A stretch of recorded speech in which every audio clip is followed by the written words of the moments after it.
Good morning and welcome to the Art Lewis Show. And as I'm sure you listeners have guessed, this is not guessed at this point. This is not Art Lewis. This is Matt Felan. I was called in emergency relief this morning.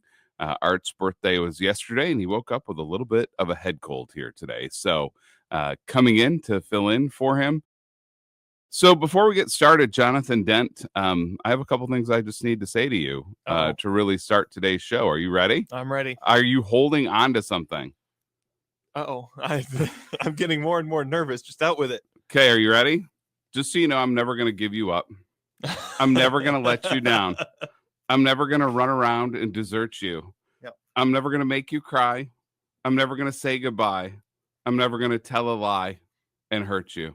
Do you feel better knowing that now? Oh, I feel so much more reassured. So if you guys were listening to the morning show, Jonathan apparently does not like Rick Astley. He does not care that it's Rick's 59th birthday. You seem like your day got worse. You know there's a version that plays for 24 straight hours, correct? Yeah. How can you dislike that? It's the greatest song ever. It's for someone my age to hear that song, it is someone got one over on you. That's what it feels like. Are you a Ted Lasso watcher at all? No. We got to fix that because it's one of the best shows ever. But there's an episode where that song becomes like a key part of the episode. And it's kind of an emotional episode. It's funny, but it's emotional too. And it plays just a tremendous role. And it's phenomenal. So the only thing that I will do for you, and our guest this morning is Mike Kelly with the Conservation Fund. Good morning, Mike. Good morning. You guys are both lucky because as I heard Jonathan complaining about Rick Astley, and I love Rick Astley. It's so bad that he's on my playlist. Like, I'm a fan. The only debate I had, Mike, was I going to read that or was I going to sing it? I'm disappointed. I thought you were going to sing it. And I will tell you, starting the show off with Rick Astley, it's I'm sad that I'm your guest because it's going to be nothing but downhill from there. So I'm also a Rick Astley fan. So. Attaboy, Mike. You know what that really is? That shows your age and my age and Jonathan's age, to be frank, more than it does anything else. So, well, Mike, thank you so much for being here. Absolutely. And for our listeners, I'm going to give full disclosure. Mike Kelly and I ended our night together last night. Mm-hmm. We started our day together today. And so everyone knows exactly what that means. We happen to be school board members together in Bay City. It just, by circumstance and by the universe's will, they've decided that, you know what, Mike, you got to deal with me here again this morning. Right on. Glad to be here. I love it. So, hey, before we get into some of the main items that we really want to talk about, we're going to talk about the Reef project out in the Bay. Yep. I just think it's great to talk about the Conservation Fund. Your background and who you are and what the Conservation Fund does and where you're housed at SVSU and who's involved with the project. Sure. You're like the James Bond of the conservation community.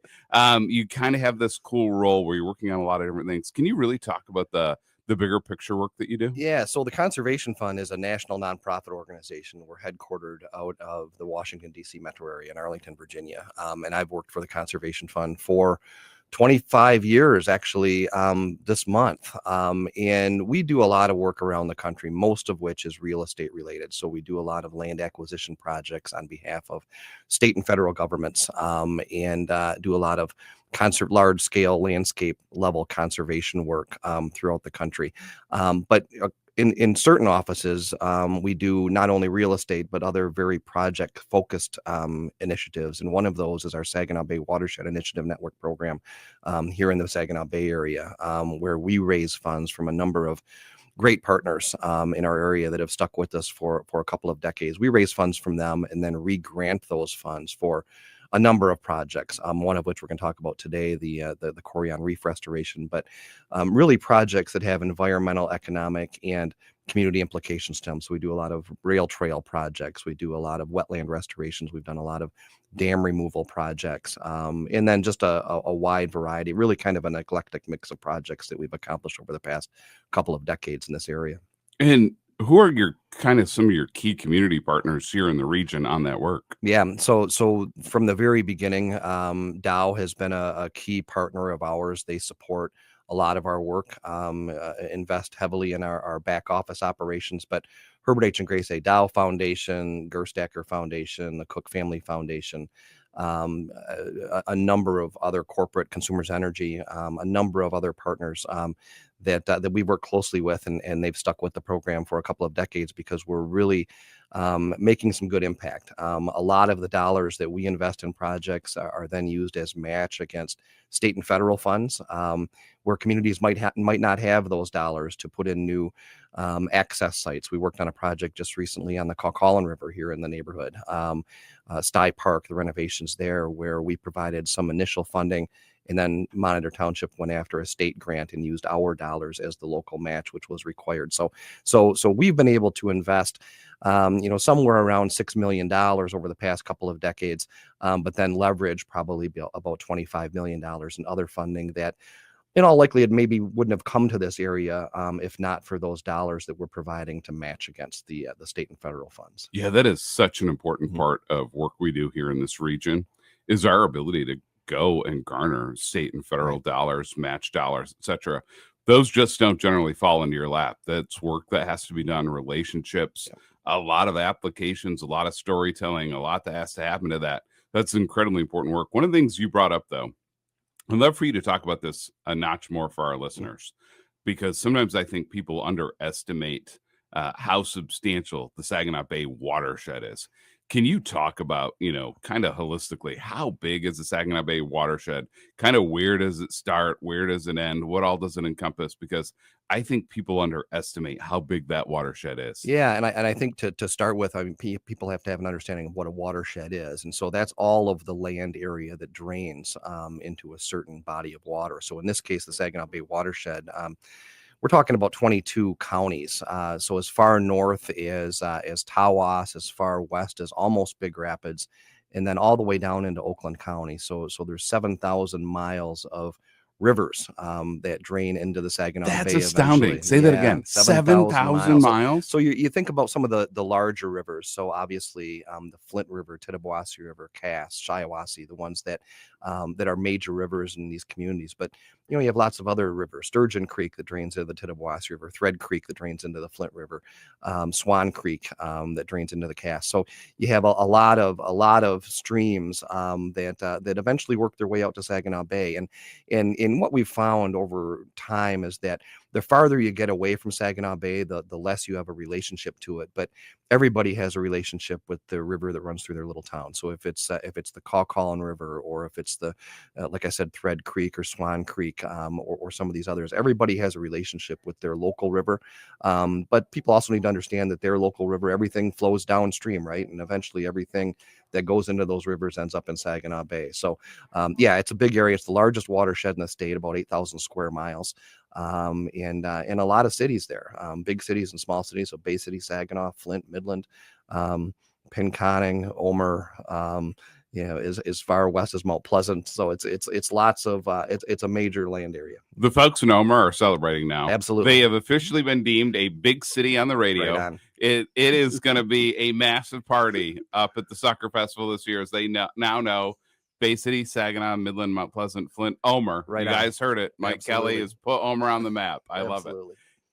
One of the stories that I love about just the substantial nature of the watershed was when the dams broke through Midland County and Gladwin County, and everyone for a hot second, now they knew there was going to be a massive problem in Midland when Sanford Dam went. Everyone kind of knew Midland's going to bear the brunt of this.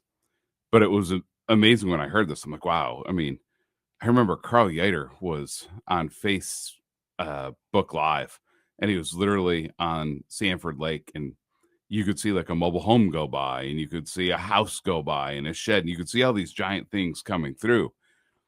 And everyone started to panic of, hey, what's going to happen when that has to come through Saginaw and Bay City and out into the bay, and what's this going to mean? And people didn't know that we had some gifts of the watershed that were able to handle that volume of water. Can you talk about what happened and how really Saginaw and Bay were spared versus the other areas, and kind of how the watershed naturally was able to absorb that? Yeah, so several of these rivers in our region come together at the Shiawassee Flats. So that's a combination. That's a 20,000 acre complex that's made up of Shiawassee National Wildlife Refuge and then the Shiawassee State Game Area. And those areas have been undergoing for years restoration projects. For example, there was just recently a 1,000 acre restoration project that took place at the Shiawassee National Wildlife Refuge that we were involved in. Our Saginaw Bay WIN program was involved in. And that 1,000 acre restoration site was opened and it allowed water to flow from the Tittabawassee River into that area and slow that water down. So that 1,000 acre restoration site, that 1,000 acre wetland, held about 12 feet of water over 1,000 acres, which was substantially about the size of Sanford Lake. And so it held that much capacity and let that water drain off slowly to Bay City and Saginaw downstream. So these natural areas, this green infrastructure, if you will, that allows opportunity to slow that water down, to collect that water and let it drain off over time, was certainly impactful to the downstream areas. Without that, I think that Saginaw and Bay City would have had much larger problems than they did. Yeah, it's an amazing story. Yeah. We're going to take a break. When we come back, we're going to talk about that Coreyon Reef.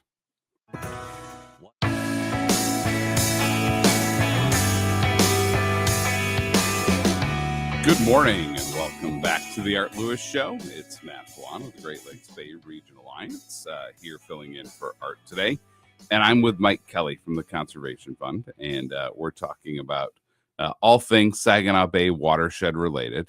And if I'm not mistaken, not this Saturday, but a week from Saturday, you're going to be speaking in Bay City on behalf of the Saginaw River Marine Historical Society, Right, about the Coreyon Reef project and kind of the status of that project and where it is. But before we get into that, can you talk about, go back in time? How did this reef project come to be?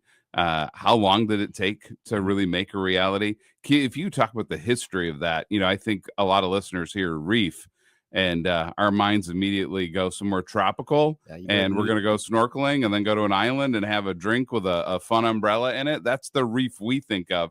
You're telling me there's a reef out in the Saginaw Bay that we need to be aware of? Yeah, not quite like New Zealand or Australia, something like that.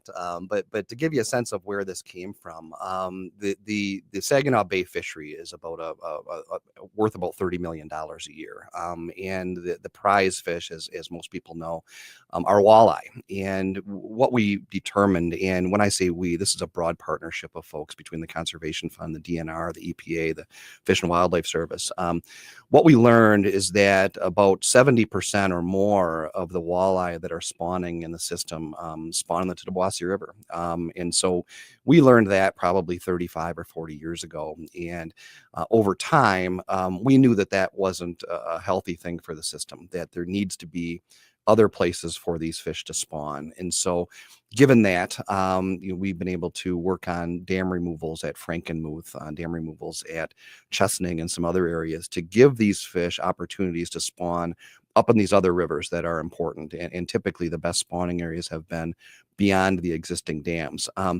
But really, one of the most important spawning areas for fish in Saginaw Bay were these historic reefs that were there that over time had been silted over because of poor land use practices, really. And so we started thinking about, is there an opportunity to rebuild a reef out in Saginaw Bay? And we did a lot of research and decided that we identified a site off of Essexville, and it's not right on the beach in Essexville. It's about 11 miles out, where we do an experiment. And this was the creation of a reef that mimicked in large part the glacial till and the aggregate that was there that got silted over. So there were these reefs out there originally, and we went back to the areas where these were and began to restore them. Mike, what were the reefs composed of? Like, what was the product that was the reef? Yeah, largely granite.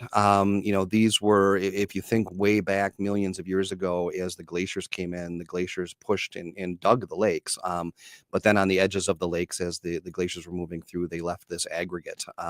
And so when we talk about reefs in Saginaw Bay, yeah, we're not talking about the Great Barrier Reef. We're not talking coral. We're not talking coral. Granite. Right. We're talking, talking rock. And so the reef restoration project that we did out there is about the size of 2 football fields, and it's about 4 or 5 feet tall.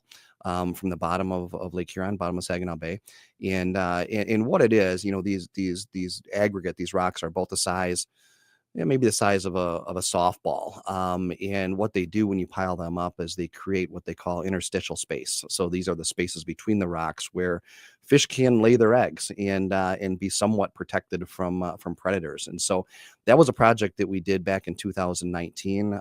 We provided some initial funding through our WIN program, and then we're lucky enough to receive about $1 million in federal funding for the project. And so it's been out there for a few years now. It's heavily studied by various universities, and it's proving to be a success. So we're glad to build some diversity in habitat. We have walleye spawning on it now. We have whitefish spawning on it now. So just another way to build some resiliency in the fish population and give these fish other places, other habitats to spawn. It's an amazing story. So first of all, the construction of it. Are you talking like, hey, ships had to come in and throw aggregate down, and then barges had to come out and literally take, giant pieces of equipment and slowly put that together and build the reef out there? That's exactly the way it was.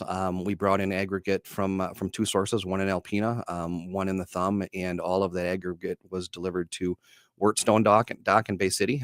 We had a contractor with several barges. They worked for about a month, 24 hours a day, loading up rock and taking it out in Saginaw Bay with a crane system and built it. We were lucky enough. One of the things that we wanted to do as part of the project, because it's not every day that we get $1 million federal grant here, and then build something that nobody can see. And so we filmed a documentary at the same time, and that's what we're going to be showing at the meeting coming up here with the Saginaw River Marine Historical Society next week. So it's about a 15-minute documentary that gives the detail from genesis of the idea all the way through the construction of the project. Absolutely amazing. So it's not gonna be the first time that I've sounded really dumb to you, and it's not gonna be the last. But I have to ask the question because I'm just curious. How do you go and tell that this is working? How's that done? Like, are there divers down there? Are cameras down there? Like, how do you go through and ask yourself, gee, are the fish going between the softball size rocks and laying the eggs? And is it working as a habitat? Like, how do you find the proof point on that? Because to me, that's fascinating. Like, can you and I go in a little yellow submarine and go down there and check it out? Like, how does this work, Mike? Because it sounds fascinating. We've done everything but put a submarine down there. So we've had divers down there. We have oxygen meters on the reef, because dissolved oxygen in water is important. And we want to make sure that and honestly, there was a lot of research that was done before the reef was placed and the location was decided for the reef. But truly, one of the most interesting parts of this is that we use something very sophisticated. It's called a concrete block with a furnace filter wrapped around it. And so when you think of some of the hard science, you think this must be an expensive project, and it is. But the equipment that we use is largely things that you can pick up at Home Depot. And we put these egg mats on the reef, and as fish are laying eggs, eggs will travel in the water column, the eggs that are not in the interstitial space between the rocks, and get caught on these furnace filter instruments, and we pull those up. When I say we, the researchers pull these up and pick through them and find the eggs, and can find, we've been finding lots of different eggs, perch eggs, walleye eggs, whitefish eggs. And we've had divers down there too. So cameras, small submarines, not submarines that people are in, but remote submarines to go down and take a look at it. So all of the above. It's been a major research project, I think, that's been looked at from across the country, because these things can be done in other areas too. So this is something that puts Saginaw Bay on the map a little bit as being a leader, kind of cutting edge in developing habitat like this. Fascinating. So this spring, me, you, and Art, we're going to go down there and we're going to dive. We're going to go check it out firsthand. We'll do it. Let's make it happen. Man, Jonathan, that would be quite the sight, wouldn't it? We're going to take a break, folks. We're going to be back with Mike Kelly from the Conservation Fund. From the Stormmaster Exterior Studios, you are listening to 100.5 FM and 790 AM. And from Stormmaster Exteriors, you are listening online at WSGW.com.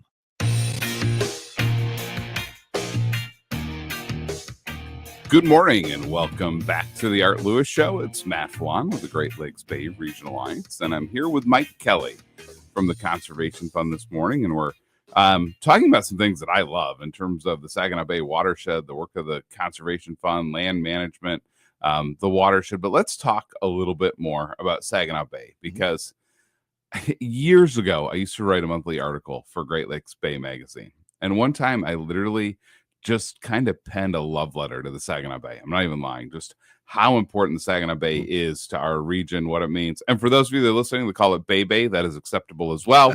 The Saginaw Bay is such an important piece to our region for a variety of factors, whether it be our ability to bring products and goods in and out through the bay and the Saginaw River, what it means from a fishing perspective, what it means from a wildlife perspective, from a conservation perspective.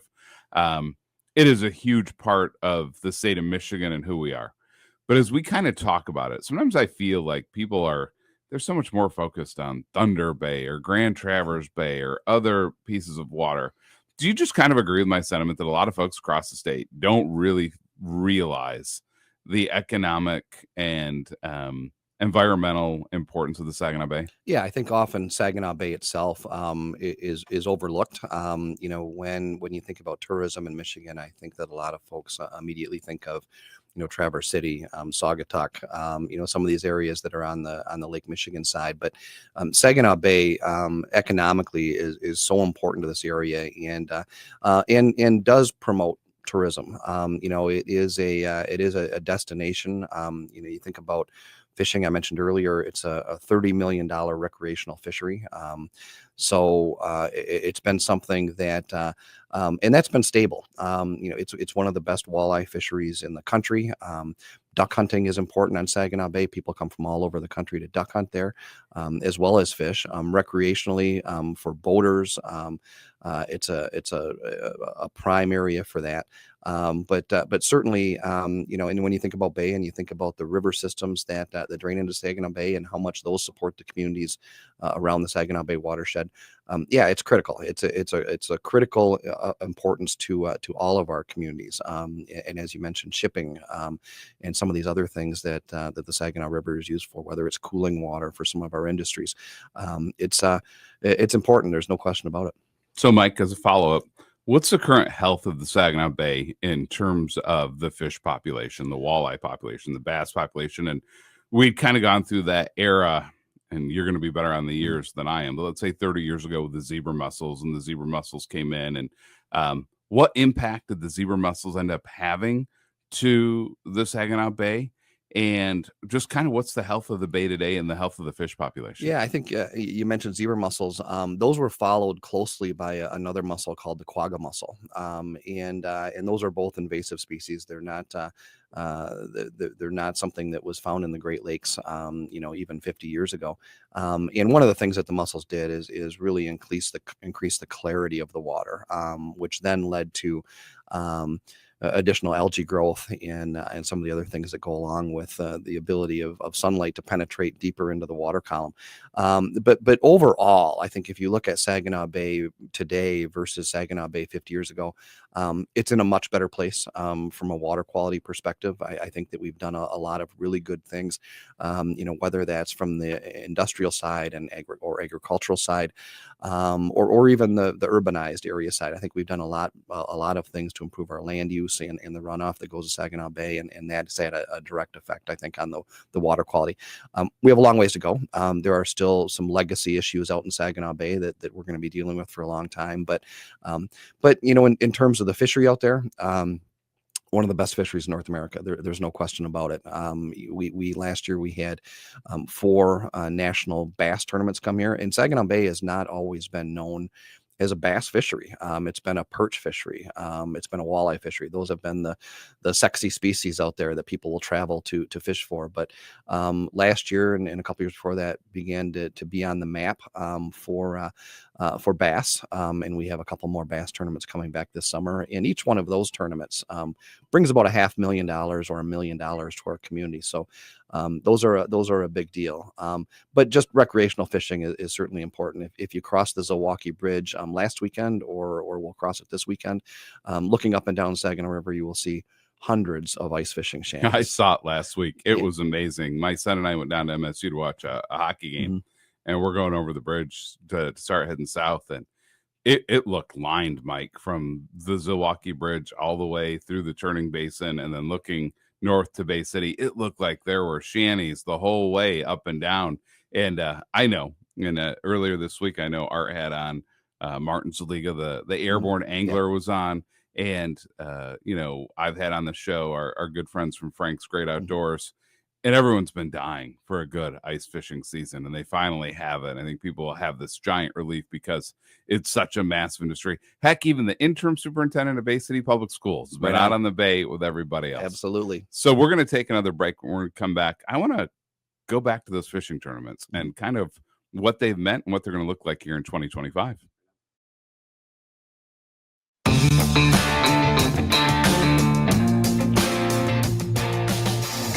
Good morning and welcome back to the Art Lewis Show. It's Matt Felan with the Great Lakes Bay Regional Alliance, and I'm joined with Mike Kelly.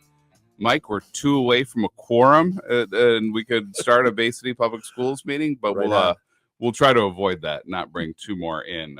I can see Jonathan there worried about being on the side of the lawsuit. What are you guys doing? How did you let a quorum happen on the air? That's not supposed to happen.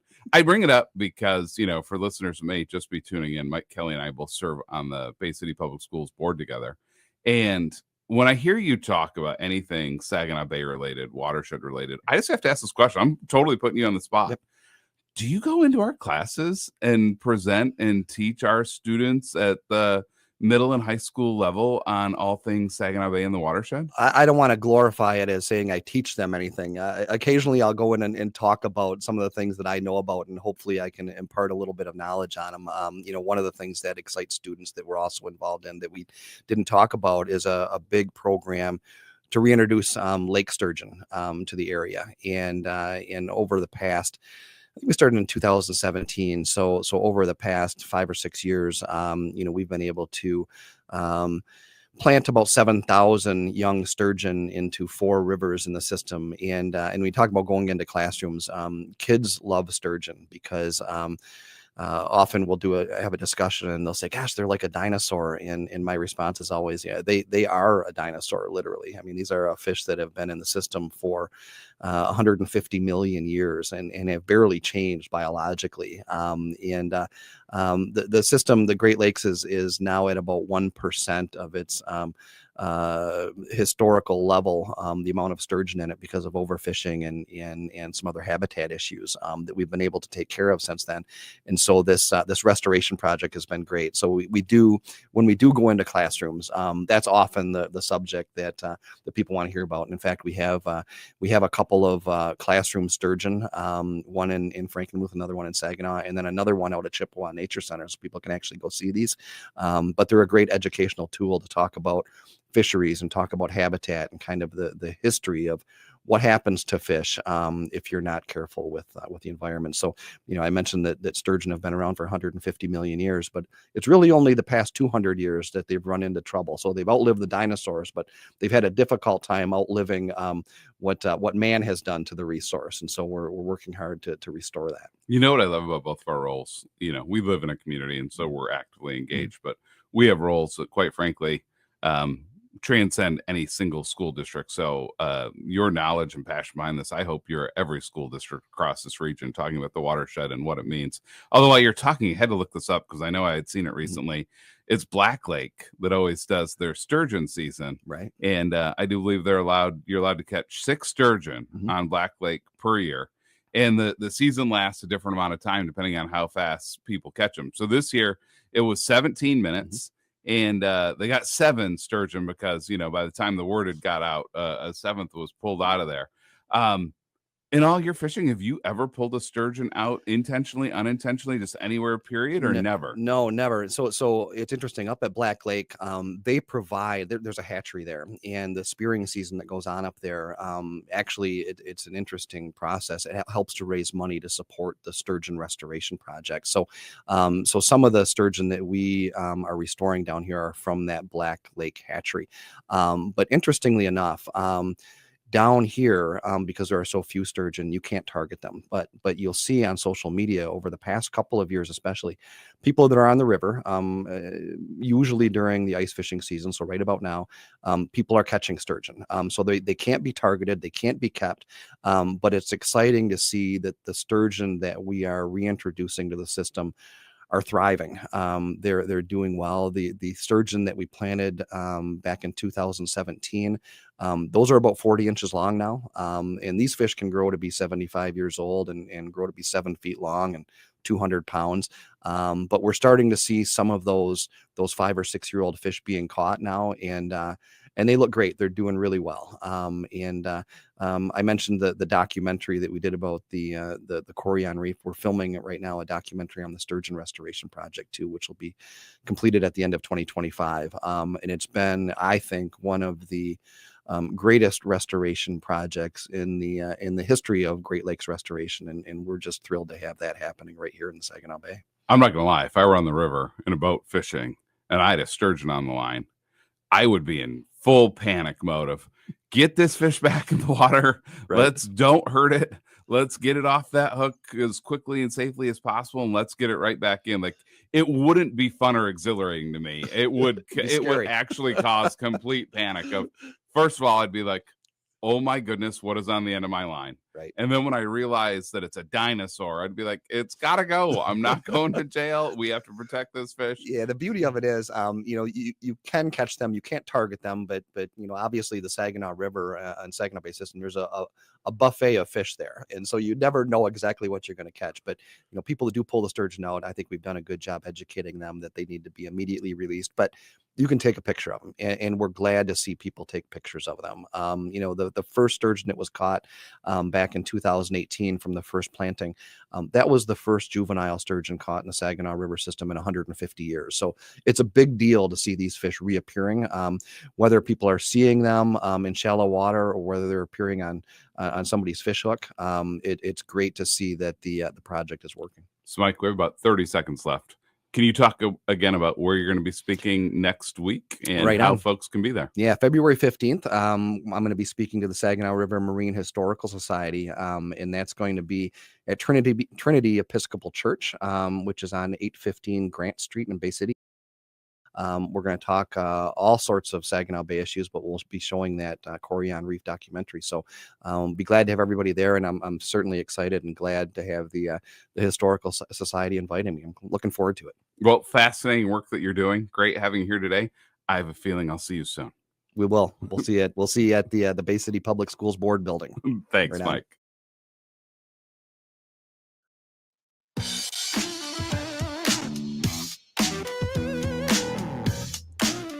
That wraps up the first hour of the Art Lewis Show. Once again, it's Matt Felan with Great Lakes Bay Region Alliance.